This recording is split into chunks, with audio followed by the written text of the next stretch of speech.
Jackpot could be $303 million. Good luck. Thanks for playing. Right now, on News Channel 6 at 11, Aiken County trying to get a count of the homeless population, how you can help with that effort.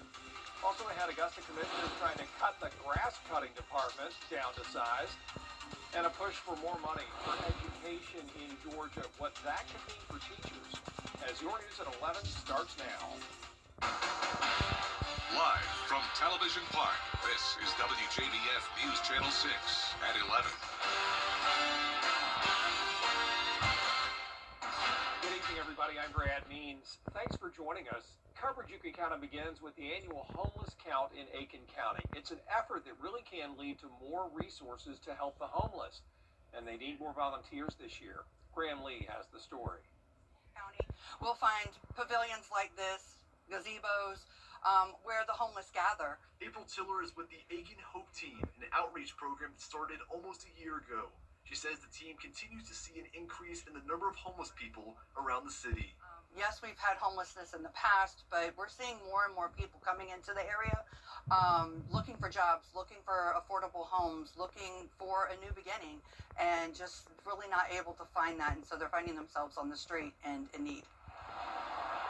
With the cold temperature, she says the point-in-time count is coming at a critical time. Kurt Johnson with Lost Sheep Ministries is now leading the effort after a recent change in leadership. Now, because we need to find out how many people are out there so that we can get the funding back into the county. That's the big thing about the pit count. It gives us an opportunity to show the government what we're lacking. His organization also goes around the Aiken community to find those without shelter and give them the help they need.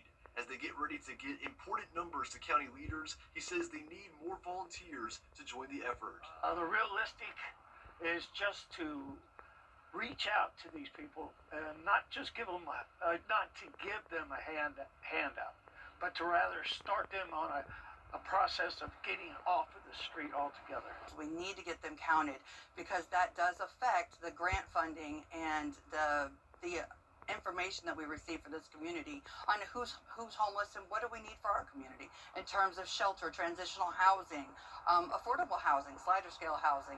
All those things are looked at different for the government, and so these numbers are very important to Aiken County. By the way, that pit count gets underway tomorrow night. If you'd like to volunteer, we have info on how to do that at WJBF.com. Augusta's EMA is going to keep its warming shelters open this week. So if you plan to stay at a shelter overnight, make sure you get clearance. Deputies are going to be at May Park to help you get that paperwork done. For a list of warming shelters and pickup locations, or if you just need a ride to the shelter, you can go to our website, WJBF.com. It is time now for a first check of the weather. Our chief meteorologist, Jenna Petracci, is standing by with that, and a lot of people need shelter in these conditions, Jenna. Yeah, Brad, it is just brutally cold out there, and right now on our Terry Lambert Hyundai Skyview cam, we are seeing some clouds move in tonight, and that's going to keep our temperatures a little bit warmer than they were last night at least, but nonetheless, it is still a hard freeze tonight. So this is our Terry Lambert Hyundai Skyview cam in Aiken.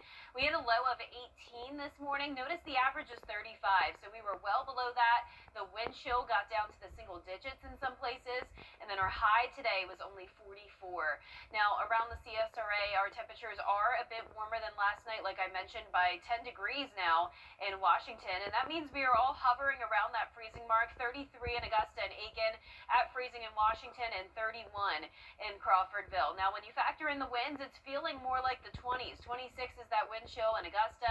The winds are coming out of the west, 11 miles per hour sustained in Aiken. Gusts are up to around 18, and you can see here the clouds are continuing to push into the CSRA. So tomorrow morning will be mostly cloudy, temperatures in the mid to upper 20s, wind chill down to the lower 20s, and as we look ahead here, it's going to stay very cold all week, and we will have the chance of snow Friday into Saturday, followed by a really harsh wind chill on Sunday.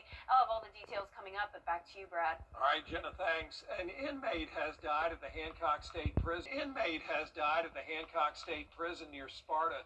The Corrections Department confirming Stephen Wood died Sunday after some sort of fight with another inmate. No word on that other inmate's identity or how Woods died. There is going to be an autopsy.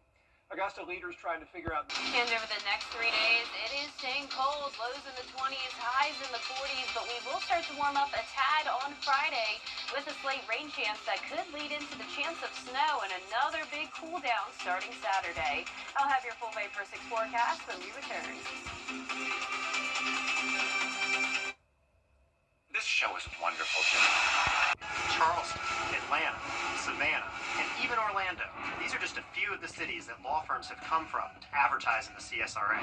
When it comes to choosing a lawyer after an accident, local experience matters. Don't you want a law firm that has deep roots here? Well, that's my firm. I'm Austin Jackson. I've been helping accident victims in Augusta, Aiken, and the entire CSRA for over 10 years. And I'm ready to help you right now. Call Austin Jackson, the Augusta guy.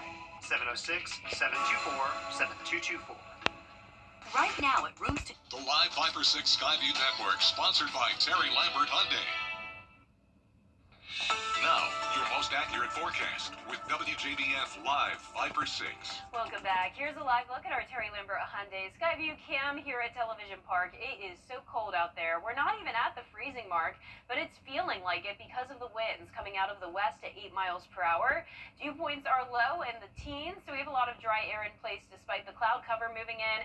Temperatures are pretty much right around that freezing mark. We're at 32 McCormick, Saluda, and Edgefield, as warm as about 34 in Bamberg. But nonetheless, consistent cold all across the southeast. Lots of 30s on our map, and then 20s from Nashville over towards Oklahoma City. So we do have this cold front that's moving in. Ahead of that, we have the cloud cover, and then once the cold front passes us, we'll have some dry air moving in tomorrow along with clearing skies. So we'll be back to sunshine tomorrow afternoon. Here's your temperatures: 26 in the morning, feeling like 21. As we get to the 2 o'clock hour, 47, but still with a light breeze, it'll be feeling a few degrees colder than that. So bundle up tomorrow. Low temperatures will be ranging from around 24 degrees to 28 degrees. Highs tomorrow in the upper 40s, some of us possibly getting to that 50-degree mark. Now, I know what you're all wondering. Are we going to see snow this week? Well, I do have a 40% chance of it on Saturday, though some of it could still just be rain. We also can't rule out some rain and snow on Friday night as well, but we are still 4 days away from this event. So right now we're looking for consistency, and overall that confidence is increasing, and this setup is starting to make sense. So we're tracking this surface low. It's actually going to form along that cold front I just showed you. That's going to stall out and spin up that area of low pressure, and this upper level low is going to drive that, and depending on the track that this low takes, that'll determine the impacts we see. Now, we do know that we're going to have the cold air in place. So here's Friday morning at 7 a.m., below freezing temperatures. We will actually warm up into the 50s throughout Friday afternoon, so not expecting any snow at that point. You can see our model actually picking up on some rain. But as we get into the late night Friday hours into Saturday morning, that's when there is high confidence that the temperatures will drop into the 20s, and that's when this snow could start to move through. So we're seeing widespread snow showers Saturday morning. This continues into the afternoon as this coastal low spins about here. And since this model is showing that low hugging the coast, that's why we're seeing more snowfall. So there's 6 p.m. That's the furthest our model goes out. And then you can see once we get into Sunday, bitter cold temperatures, even colder than it's already been. We will have single-digit wind chill, and our model right now actually showing that wind chill get down to around 2 degrees in Aiken County Sunday at 7 a.m., so prepare for that. We're also getting down to an actual air temperature of 15 on Sunday morning, and below average temperatures are expected to stick around through February 10th, so you'll need to keep that winter gear out for a while longer. You can see we will have sunshine, though, going into next week, and a slight warm-up with high temperatures back into the 50s. Lows eventually getting into the 30s next Friday. Oh my goodness, keeping our eyes on Saturday for Yes. sure, Jenna. Thank you for that. Up next, new information says that Congress shining light on the deadly shooting over the weekend in Minneapolis and raising new questions. But first, the winning numbers from tonight's South Carolina lottery: pick 3, 2, 8, 2, pick 4 tonight, 5, 7, 2, 4. The fireball was 3.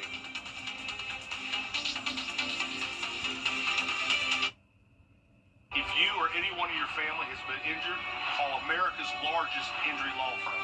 Call Morgan & Morgan. ForThePeople.com. Hi, I'm Gunner Stockton. For a winning drive, it's got to be a Gerald Jones. Ring in big savings across your 9 favorite brands during the New Year New Ride Sales event at Gerald Jones Auto Group. Shop over 1,000 new and pre-owned vehicles. and get $1,000 over Kelly Blue Book trade-in value for your trade. Driving to the end zone with Gerald Jones Auto Group. Shop now at GeraldJonesAutoGroup.com. The new year is a perfect time for a new... Kind of new twist there. Yeah, I love it. Love it. Such a great event ever since it started. Thanks, Gianna. A startup company has a plan to build a hotel that is out of this world. We'll tell you about it next.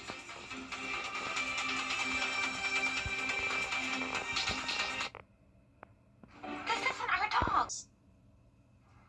Our 10-day forecast is showing highs in the upper 40s, lows in the 20s, briefly going up to 52 on a Friday, and then dropping to 35 on Saturday. That's when we'll be watching for both rain and snow, followed by a harsh wind chill on Sunday. Notice the low is 15. The wind chill could be as low as around 5, maybe even lower. And then next week, we'll slowly start to warm up just a bit. GRU, or Grew Space, is raising money to build a really unique hotel. They're asking potential customers to put down $1 million deposit to secure a spot. They'd build this hotel on Earth and then ship it to the moon, where it would be inflated. And when the hotel is all set up, they'd build a second hotel with local materials, stuff they find on the moon, I guess. Construction starts in 2029. The goal is to have it finished by 2032. If you so choose, the stay at the hotel would average about $400,000 a night. It's not clear if the flight to the moon is included. Don't know if they can reach that goal, but that's their goal. Wow. That's a wild cause. Really cool. I have no interest in going to the moon, though. Never have, never will. Yeah, no. And not for that price. No, and not for an inflatable hotel made out of moon dust. Well, that is our report for now. We do appreciate you watching, and we do hope that you'll join us again tomorrow. Have a great night.